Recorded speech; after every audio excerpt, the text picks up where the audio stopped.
Hello mga kasipag, so ngayon mga kasipag for today's vlog natin mga kasipag at ito nga pala mga kasipag update sa ating mga pusang inaalagaan. So medyo sobrang kulit nga pala guys dyan ng dalawa.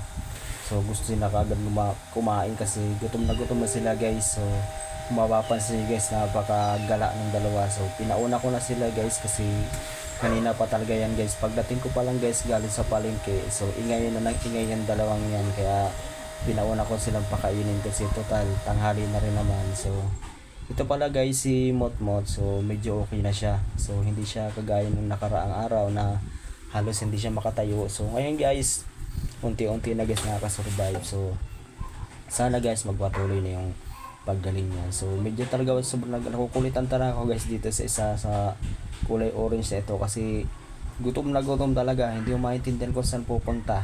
So lahat ng pagkain guys kinain niya na. So kain dito, kain doon. So lahat tatlong pagkain niya guys, yung dalawa ay nasa lagayan. Tapos yung isa guys nasa stick na bibigay ko siya maya maya. So ayan nga pala guys. So pinipilit yung abalo guys pakainin talaga yung tatlong yan para at least ay sabay-sabay naman silang makakain ng maayos. So ito nga pala guys si Motmot ay gusto na pumasok sa kulungan. So sabi ko mamaya maya ng konti kasi nga kakakain niya lang. So maya maya guys hinahanap niya na yung pintuan ng kulungan, hindi niya makuha. So ayan guys, pinipilit niyang tumayo kasi gusto niya na sigurong lumakad kasi sino nga naman ang matutuhan na lagi na lang siya nakaiga. So yan guys, pinipilit niyang tumayo. So di ko alam kung kakayanin niya. So mamaya maya guys, so sana makatayo siya, makaakyat siya dyan sa kanyang kulungan. So kasi gusto niya talaga guys yung maglakad kaso hindi niya magawang lumakad. At binigyan ko nga pala ulit siya guys ng ng pagkain yung nasa sachet. Kasi pang huling pagkain nila yan guys. Ang hindi talaga guys nagpapatalo dyan guys sa pagkain yung kulay orange, talagang gusto niya kainin niya lahat yung pagkain ng dalawa. So ang problema din naman kaya.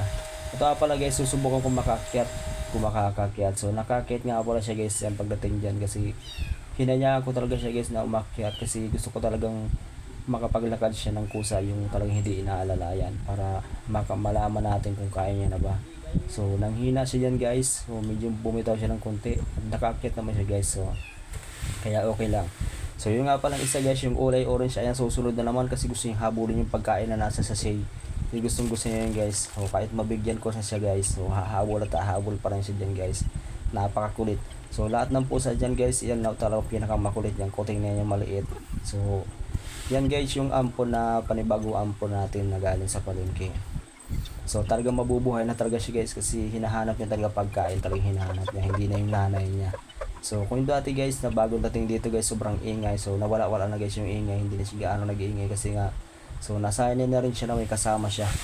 So kung dati guys inaaway siya nung isa nung kulay itim, so ngayon guys magkalaro na silang dalawa. So sa umpisa lang yun guys, talaga mag-aaway talaga yung mga yan kasi hindi nila kilala ang isa't isa. So ayan guys, so talagang sobrang kulit talaga guys yung maliit. So ako nga pala yung pagkain niyan, kaya binigyan ko na rin siya para mabusog na lalo, para tuluyan na siyang tumigil sa pangungulit niya ng pagkain. So pagkatapos nga pala guys pakainin, pinunasan nga pala guys niya si Mutmut kasi nga sobrang dumi na ng mukha niya. So yung mga muta niya, so naninigas na sa kanyang gilid ng mata niya. So ayan guys, kinulong ko nga pala sila dyan guys kasi ayokong palabasin guys kasi ayokong masagasaan yan sa labas ng mga sasakyan.